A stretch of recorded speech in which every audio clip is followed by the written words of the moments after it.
Hey guys, today I want to share something a real story that was passed down to me from my dad, who only ever heard once from his father, my grandpa.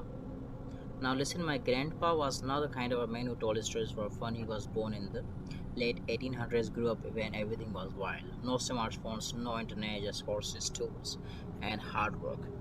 He lived through the days when people actually switched from horses to cars, that kind of era. He worked for the government, depending on highways. His job was to survey land in remote areas where road would be bad.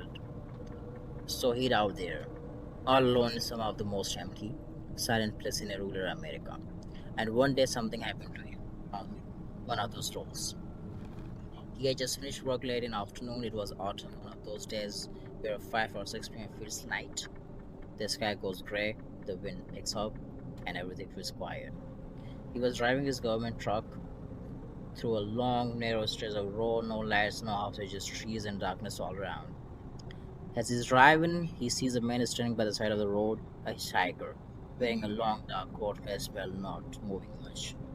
Now, Grandma was a strict man. He followed rules, and rules were clear: never pick up hitchhikers in a government vehicle, so he didn't. He just drove past the guy. But less than a minute later, something felt wrong. The air in the truck suddenly got heavy, like the temperature dropped. Grandpa glanced to the side, and the same man was sitting in the passenger seat, not making a sound, just sitting there. Grandpa didn't panic, he didn't yell, he just kept driving.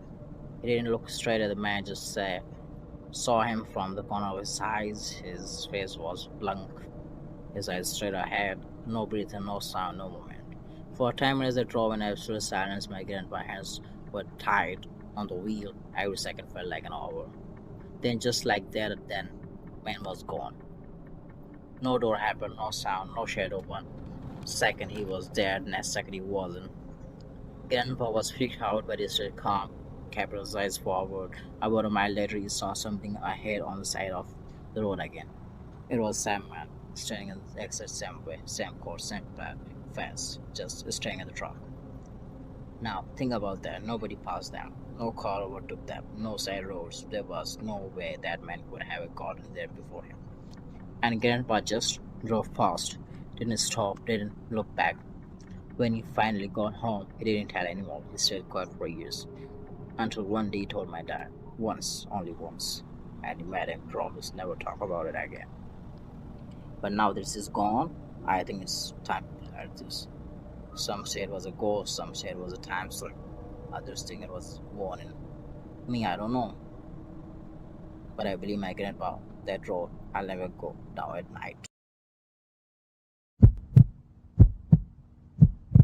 10:20 p.m. A dark road in Dartmoor. Ben Holloway, 28, was driving back from camping trip with his friend Lamb. The road was narrow, winding, and completely empty. A thick fog began to roll in. Lamb, looking out the window, this fog's in sense I can't see a thing. Are you sure we are on the right road? Ben, squinting at the window screen. Yeah, Google Maps says this way. It's just slow going. A strange shape flickers in the headlights. It looks like someone is standing by the road. Lamb, did you see that? Someone was there.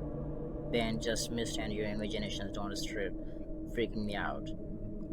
10:27 p.m. Engine trouble. Suddenly the car jerked and stalled. The dashboard's lights blanked and faded. Ben, no, no, no, not now. Lamb, try again. Ben turns the key.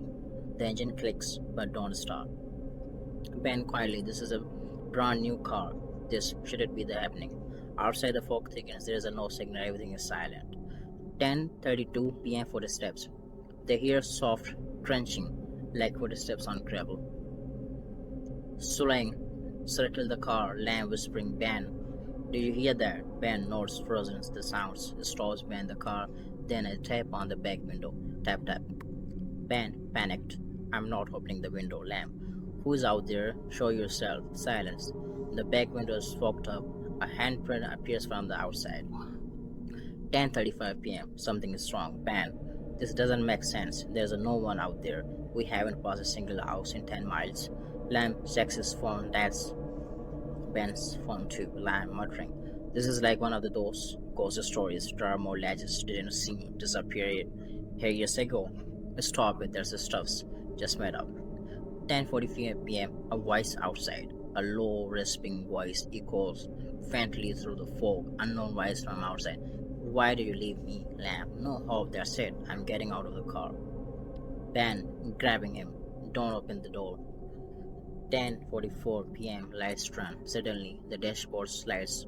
Flicker back on. The radio blares for a split second. Static. Then a voice. Turn around.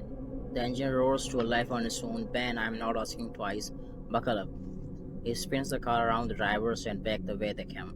Just fast. After 10 minutes, they break through the fog. 11:10 p.m. Back in town. At the petrol stations, they stop to catch their breath. A local man sees their pale faces. Old man, let me guess, fog rolled on the moors. Ben is still shaking. How did you? Old man grim. Happens every few years, same food, same story, same. Some say it's ghost of the whole host hiker, never found, is still waiting for a ride.